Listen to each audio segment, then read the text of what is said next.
Film makers ఈ మధ్యకాలంలో పురాణ ఇతిహాసాలైన రామాయణం, మహాభారతం ఇతివృత్తంగా సినిమాలు తీస్తున్నారు. రీసెంట్గా వచ్చిన ఆదిపురుష్, హనుమాన్ మూవీలే ఉదాహరణ. Super man, spider man, Batman అంటూ హాలీవుడ్ హీరోల వెంట పరిగెత్తే పిల్లలతో యంగ్ టైగర్ ప్రశాంత్ వర్మ జై హనుమాన్ అనిపించాడు. ఇప్పుడు ఇదే ప్రయోగాన్ని మహానటి ఫేమ్ డైరెక్టర్ నాగ్ అశ్విన్ కూడా చేస్తున్నాడు. మహాభారతాన్ని నేటి కలియుగానికి లింక్ చేస్తూ కల్కి అనే సరికొత్త ప్రపంచంలోకి ప్రేక్షకులను తీసుకెళ్లనున్నాడు. తాజాగా ఈ మూవీలో అశ్వత్థామ క్యారెక్టర్ను ఇంట్రడ్యూస్ చేస్తూ మేకర్స్ ఓ గ్లిమ్స్ రిలీజ్ చేశారు. ఈ క్యారెక్టర్లో బాలీవుడ్ బిగ్ బి అమితాబ్ బచ్చన్ అద్భుతంగా కనిపించారు. శరీరంపై గాయాలతో, చిరిగిన బట్టలతో కనిపించారు. ఒక షాట్లో యంగ్ అమితాబ్ నుదిటిపై మణి కూడా కనిపిస్తుంది. ద్వాపర యుగం నుంచి దశావతారం కోసం ఎదురు చూస్తున్న ద్రోణాచార్య తనయుడు అశ్వత్థామను అంటూ అమితాబ్ చెప్పిన డైలాగ్ అందరినీ ఆకట్టుకుంది. అయితే చాలా మందికి ఈ అశ్వత్థామ ఎవరో తెలియదు. ఇంతకీ ఎవరైనా? అశ్వత్థామకి కల్కికి లింక్ ఏంటి? అతడి శరీరంపై గాయాలు, నుదుటిపై మణి కథేంటి? శ్రీకృష్ణుడు అతనికి ఇచ్చిన శాపం ఏంటి? ఈ వివరాల కోసం నెటిజన్స్ గూగుల్లో తెగ వెతికేస్తున్నారు.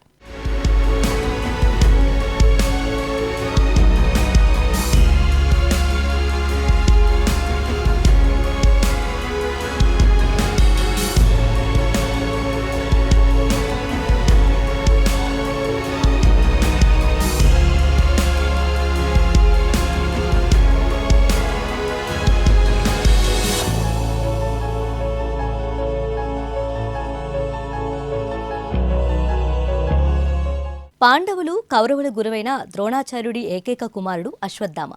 ద్రోణుడి తపస్సుకు మెచ్చిన శివుడు ఇచ్చిన వరంతో నుదుటిపై మణితో జన్మిస్తాడు అశ్వత్థామ. ఆ మణి ప్రభావంతో ఆయనకు ఆకలి, దప్పికలు బాధలు ఉండవు. అంతేకాదు 64 కళల్లో ప్రావీణ్యం పొందుతాడు. అర్జునుడితో సమానంగా ధనుర్విద్యలో నైపుణ్యం కూడా ఉంటుంది. కురుక్షేత్ర మహాసంగ్రమంలో అశ్వత్థామ పోరాటం గురించి ఎంతో గొప్పగా వర్ణించారు. ఆ యుద్ధంలో కౌరవుల తరపున పాండవులపై అలుపెరగని పోరాటం చేశాడు.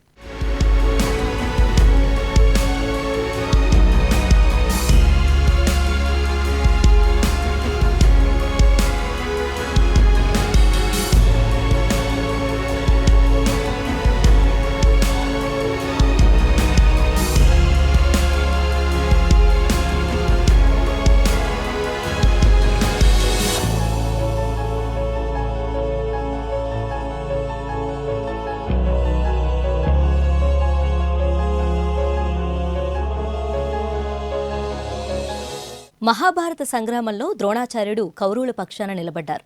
యుద్ధంలో ఆయనను ఓడించటం పాండవులకు అసాధ్యం.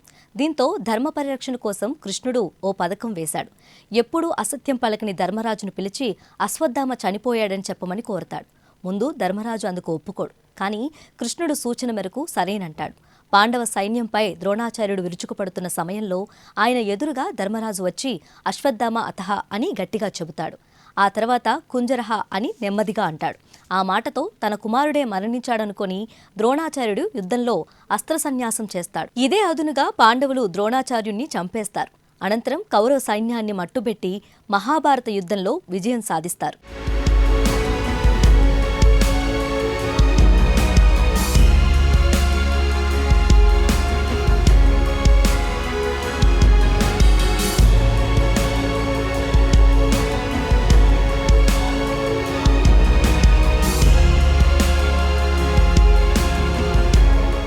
తండ్రి మరణం, స్నేహితుల ఓటమిని సహించలేని అశ్వత్థామ పాండవులపై పగ, కోపంతో రగిలిపోతాడు.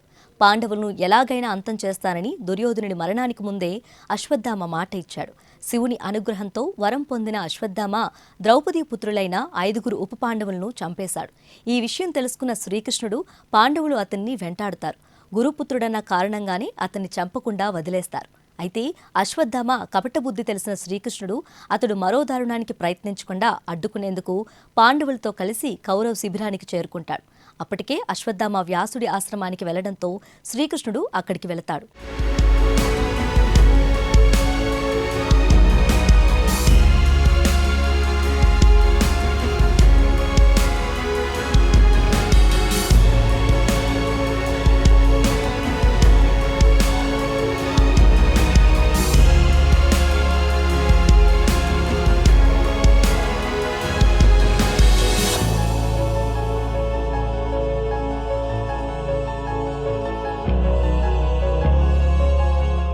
కృష్ణుడితో పాటు పాండవులను వ్యాసుడి ఆశ్రమంలో చూసి అశ్వత్థామ కోపంలో విచక్షణ కోల్పోతాడు.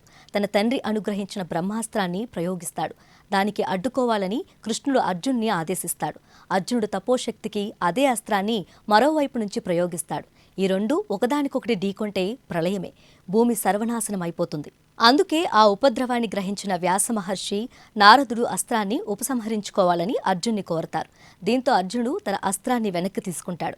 ఇక అశ్వత్థామ వ్యాసుడి మాటకు గౌరవం ఇస్తున్నట్లు నటిస్తూనే అస్త్రం దిశ మార్చి ప్రయోగిస్తాడు.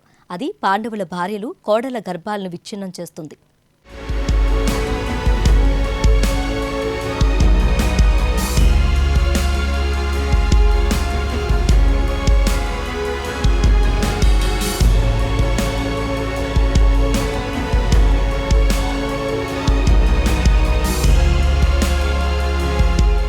అశ్వత్థామ కుటిల బుద్ధిని చూసి ఆగ్రహంతో శ్రీకృష్ణుడు అతడి తలపై ఉన్న మణిని తీసి శపిస్తాడు.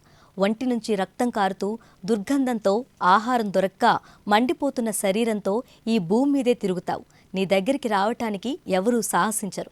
ఏకాకివై కాలాంతం వరకు కొండల్లో కోణంలో అలమటిస్తూ ఉంటావు. ప్రతి క్షణం మృత్యువుకై పరితపిస్తున్నా మృత్యువు ప్రాప్తించదు అని కృష్ణుడు అశ్వత్థామను శపించాడు. అనంతరం కృష్ణుడు ఉత్తర గర్భంలో మరణించిన శిశువుకు మళ్లీ ప్రాణం పోసి బతికిస్తాడు. బ్రాహ్మణుడు అన్ని విద్యల్లో నైపుణ్యం ఉన్న రాగద్వేషాలు, బంధుప్రీతి కారణంగా క్రోధం, మూర్ఖత్వాలలోని అశ్వత్థామ శాపగ్రస్తుడయ్యాడు. ఆయన జీవితం ప్రతి ఒక్కరికి గుణపాఠంగా నిలుస్తుంది.